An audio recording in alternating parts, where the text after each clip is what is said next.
Ronaldo কেন কখনো হার মানেনি জানো?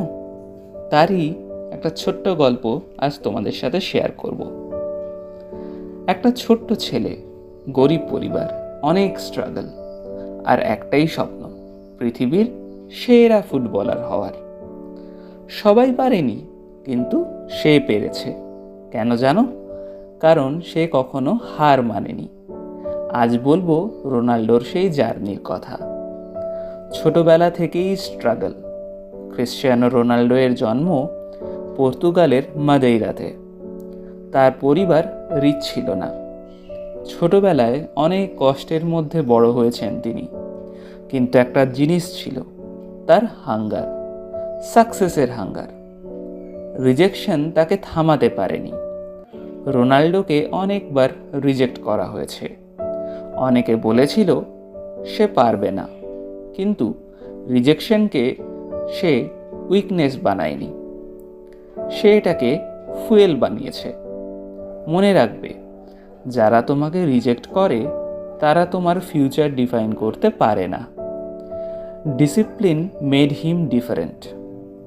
ট্যালেন্ট ইম্পর্ট্যান্ট, কিন্তু ডিসিপ্লিন ট্যালেন্টের থেকেও বড়।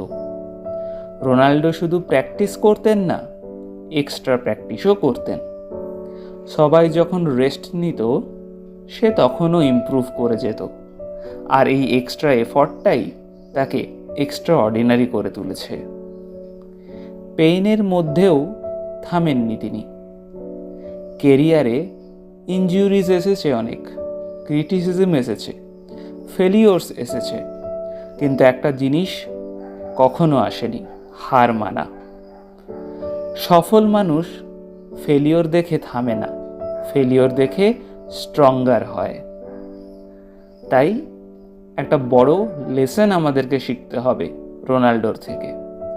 রোনাল্ডো আমাদের শেখায় ব্যাকগ্রাউন্ড ম্যাটার করে না, মানি ম্যাটার করে না, তুমি কোথা থেকে শুরু করছো সেটাও ম্যাটার করে না।